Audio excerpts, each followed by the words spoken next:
जंगल में एक नया दिन शुरू हो चुका था। कालू कौवा कपड़े धोने का काम करता था और उसके पास एक बकरी भी थी। आज गोरी कौवी जंगल के पक्षियों के घर जाकर कपड़े इकट्ठे कर रही थी ताकि वो अपनी माँ के घर जा सके। कबूतर चाचा, अगर आपके पास धोने के लिए कोई गंदे कपड़े हैं तो मुझे दे दीजिए। मैं कल कपड़े लेने नहीं आऊंगी क्योंकि मुझे अपनी बीमार माँ को देखने के लिए उनके घर जाना है। यह लो, कपड़ों की ये बोरी पकड़ो। तुम कहाँ जा रही हो और इतनी जल्दी में क्यों हो? कबूतर चाचा, कल मुझे हर हाल में अपनी माँ के यहाँ जाना है। काफी दिन बीत गए हैं, मैं उनसे मिल नहीं सकी, इसलिए आज ही सारे कपड़े इकट्ठे कर रही हूँ। कपड़े इकट्ठे करने के बाद गोरी घर लौटती है। फिर कालू कौवा अपनी बेजुबान बकरी पर कपड़ों का सारा बोझ लाद देता है और खुद भी उस पर चढ़ बैठता है। गोरी, मैं नदी की तरफ जा रहा हूँ ताकि सारे कपड़े धो सकूं। तुम दोपहर का खाना नदी पर ही ले आना क्योंकि आज कपड़े बहुत ज्यादा है और काम में समय लगेगा। चल भी मेरी बकरी, जल्दी कदम बढ़ा। नटखट और आलसी बकरी को जब कालू कौवा नदी पर खुला छोड़ देता है तो वो घूमते घूमते रानो चिड़िया के हरे भरे गाजर के खेत में जा घुसती है। जा जा आवारा, घूम मौज कर और जो तेरा दिल चाहता है वो खा ले। जब तक तू चरती है मैं जल्दी से ये सारे कपड़े धो लेता हूँ।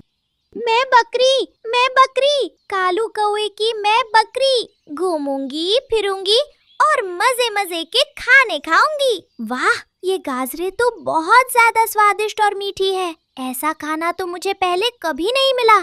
आज तो पेट भर कर गाजरे खाऊंगी। रानो चिड़िया का बेटा कुकू जब बकरी को अपनी फसल बर्बाद करते देखते हैं तो दौड़कर अपनी माँ को बुला लाता है।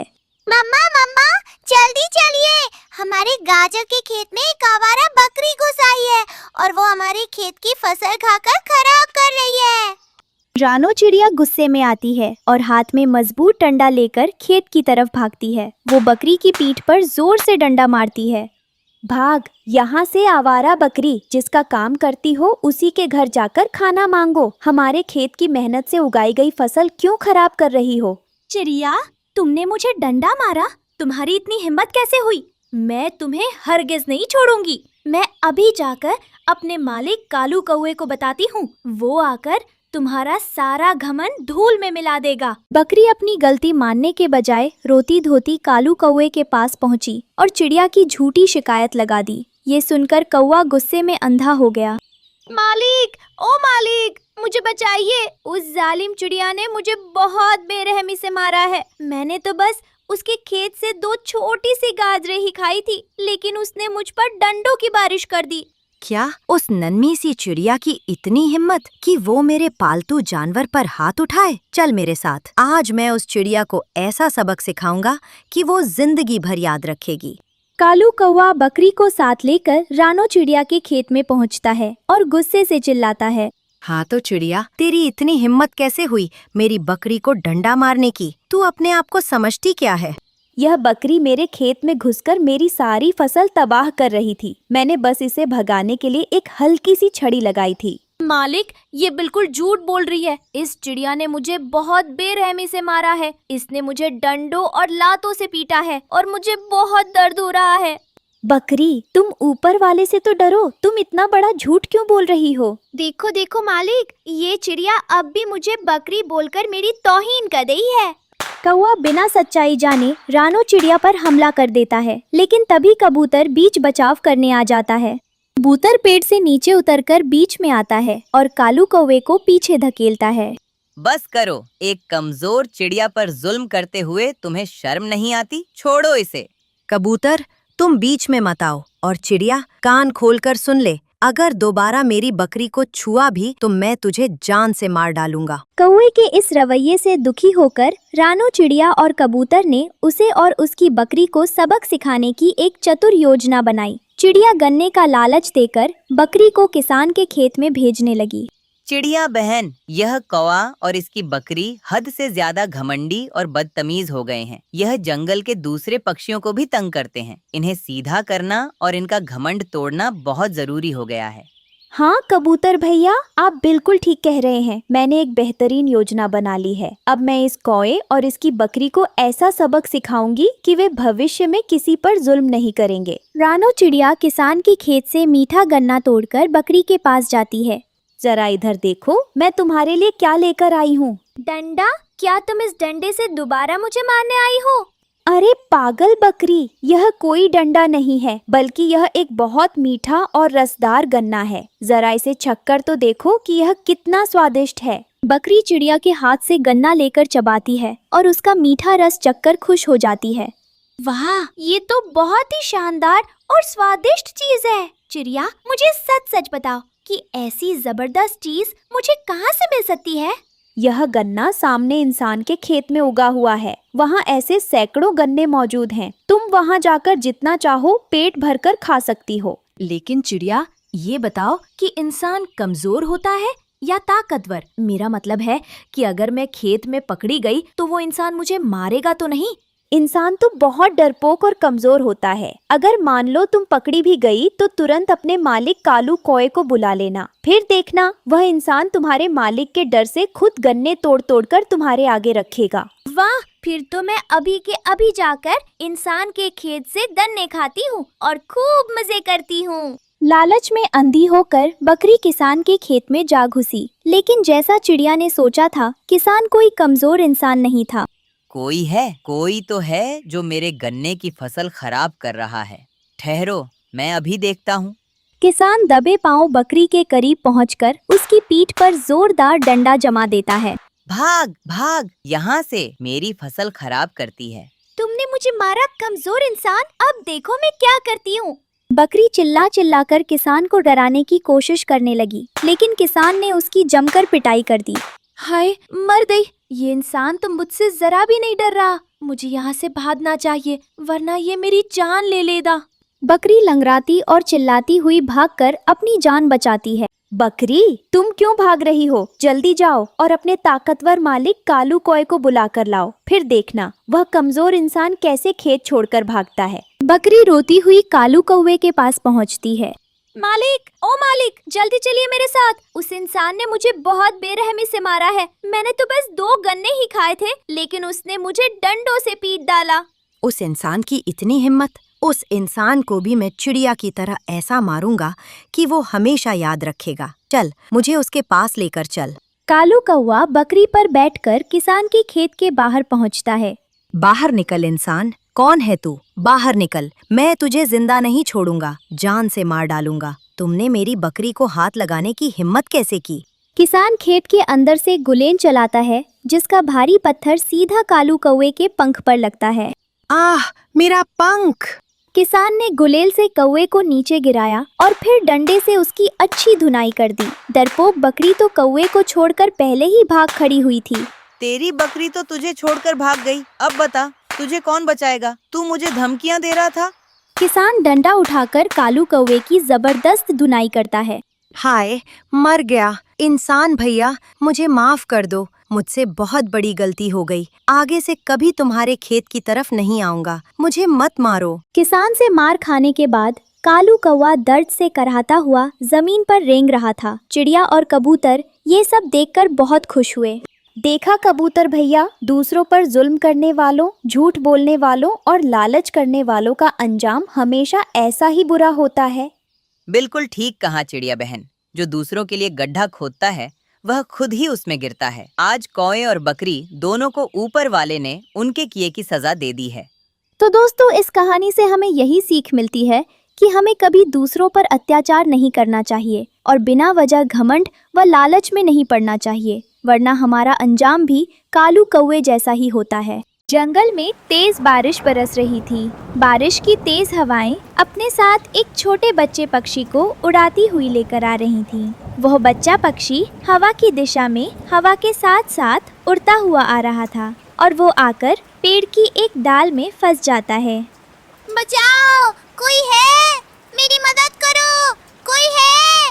मेरी मदद करो। लेकिन बारिश के इस मौसम में सब पक्षी अपने अपने घरों में थे। कोई भी उसकी मदद को नहीं आता। सुबह होती है। सुबह होते ही बारिश थम गई थी और सूरज निकल आया था। दोनों कौवे भोजन खोजने अपने घर से निकले हुए थे। कालू, वह सामने देखो, लगता है पेड़ में कोई बच्चा पक्षी फंसा हुआ है।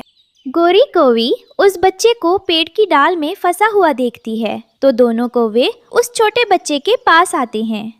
छोटे बच्चे, तो तुम कौन हो? हमारे जंगल के तो नहीं लगते। मैं अपनी मम्मा के साथ उड़ रहा था कि तेज बारिश शुरू हो गई और मैं उड़ता उड़ता यहाँ आ गया। मुझे नहीं पता मैं कहाँ हूँ। चलो गोरी, क्यों अपना समय बर्बाद कर रही हो? चलकर भोजन खोजते हैं। प्लीज आप दोनों मेरी मदद कर दीजिए, मेरी मम्मा को खोज दीजिए।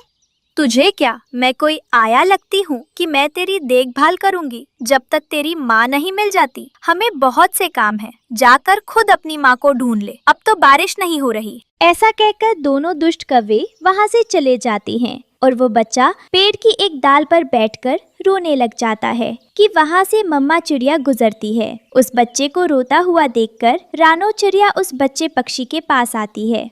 छोटे बच्चे, आप कौन हैं और ऐसे रो क्यों रहे हैं? क्या मैं आपकी कोई मदद कर सकती हूँ? आंटी, मैं अपनी मम्मा के साथ उड़ रहा था कि तेज बारिश शुरू हो गई। अब मैं कहाँ हूँ मुझे नहीं पता। वो बच्चा पक्षी वही बात दोहराता है जो उसने कौवों को कही थी।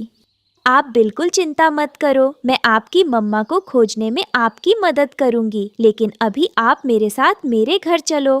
फिर मम्मा चिड़िया उस बच्चे पक्षी को अपनी पीठ पर बिठाती है क्योंकि उसके पंख जख्मी हुए थे और उसको घर ले आती है। मम्मा मम्मा, ये कौन है आपके साथ?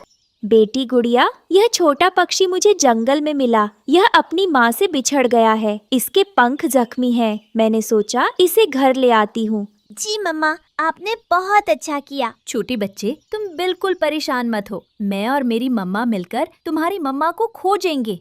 आप दोनों तो बहुत अच्छे हैं। मेरा नाम कोको है। कोको, मुझे तुमसे मिलकर बहुत खुशी हुई और मेरा नाम गुड़िया है। फिर मम्मा चिड़िया कोको और गुड़िया को भोजन लाकर देती हैं।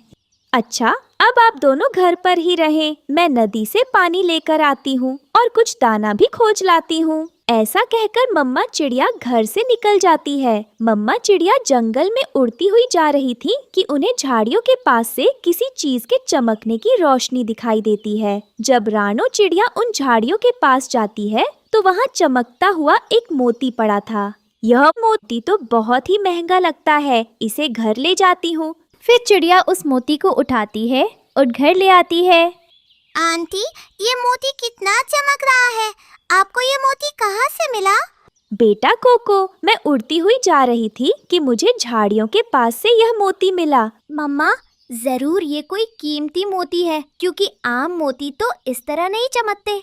हाँ गुड़िया बेटी, मुझे भी यह कीमती ही लगता है। सुबह जाकर सुनार को दिखाऊंगी, शायद हमें इसके कुछ पैसे मिल जाएं। अगली सुबह रानो चिड़िया ऐसा ही करती है। वो उस मोती को लेकर घर से निकलती है कि रास्ते में उसे गोरी और कालू मिल जाते हैं।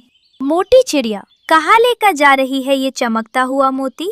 गौरी, यह मोती मुझे जंगल में मिला था और अब मैं सुनार के पास जा रही हूँ कि शायद मुझे इसके कुछ पैसे मिल जाएं। ऐसा कहकर रानो चिड़िया अपना मोती उठाती है और वहाँ से आ जाती है। कालू, वह बेशकीमती मोती इस मोटी चिड़िया के पास नहीं बल्कि हमारे पास होना चाहिए। कुछ भी करो, मुझे वो मोती ला कर दो। रानो सुनार के पास जाती है और उसे वो मोती दिखाती है। सुनार कभी एक तरफ से देखता है मोती को तो कभी दूसरी तरफ से देखता है। फिर वो रानो चिड़िया से कहता है, यह मोती बहुत ही कीमती है, इसके तुम्हें बहुत से पैसे मिल जाएंगे। अब बताओ, तुमने यह मोती बेचना है या फिर वापस लेकर जाना है? यह मोती है तो बहुत कीमती, लेकिन मैं अपने घर भी रखूंगी तो मुझे इसका कोई फायदा नहीं होगा। आप ऐसा करें, मुझे इसके पैसे ही दे दें। चिड़िया उस मोती को बेचकर पैसे घर लेकर आती है। पेड़ की डाल पर बैठा कौवा ये सब देख रहा था।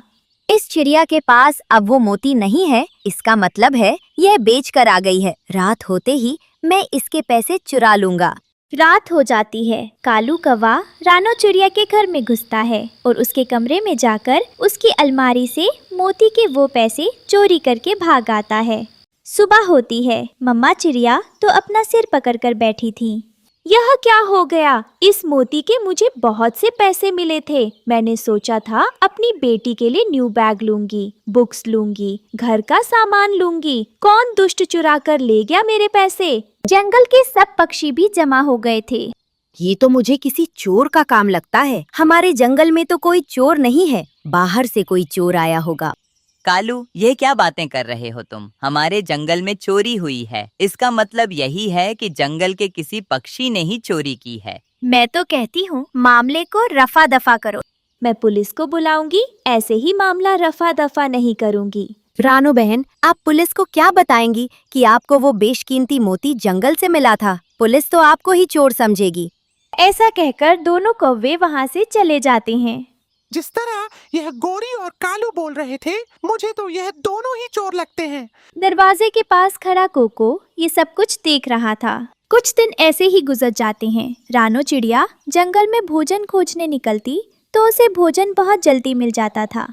बेटा कोको, जब से आप हमारे घर में आए हो, ऐसा लगता है जैसे हमारी तो किस्मत खुल गई है। मुझे भोजन बहुत जल्दी मिल जाता है और रसोई में बहुत सा भोजन जमा भी हो गया है। लगता है मम्मा इसकी किस्मत बहुत तेज है। अभी वो सब ऐसे ही बातें कर रहे थे कि दरवाजे पर दस्तक होती है। रानो चिड़िया जाकर दरवाजा खोलती है तो बाहर एक चिड़िया खड़ी थी। आप कौन है बहन जी? आप रानो बहन है ना? मैंने जंगल के पक्षियों से पूछा कि आपके घर ही मेरा बेटा है। आपने मेरे बेटे को पनाह दी। फिर रानो उस चिड़िया को अपने घर के अंदर ले आती है। मैं तो आपसे एक ही बात कहना चाहूंगी बहन जी कि आपके बेटे की किस्मत बहुत तेज है। जब से आपका बेटा हमारे घर आया है, हमें तो भोजन की तंगी नहीं हुई। मुझे जानकर खुशी हुई कि उसने आपको तंग नहीं किया। आपका बहुत बहुत धन्यवाद जो आपने इसका इतने दिन ख्याल रखा। अच्छा, अब मैं चलती हूँ। फिर वो चिड़िया अपने बेटे कोको को लेकर वहाँ से चली जाती है। जंगल में जाकर वो एक जगह रुकते हैं। तेज रोशनी चमकती है और कोको और वो चिड़िया परी में बदल जाते हैं। बेटी, तुम तब से उस चिड़िया के घर में रह रही थी। मैंने तुम्हें कहाँ कहाँ नहीं ढूंढा बेटी। मम्मा, मैं अब वापस नहीं जाऊंगी इस जंगल में, लेकिन बस एक काम बाकी है। मैं अभी वो काम करके आती हूँ। फिर वो परी कौवों के घर जाती है और उन्हें जोर जोर से मारने लगती है। परी जी, तुम हमें क्यों मार रही हो? हमने क्या किया है?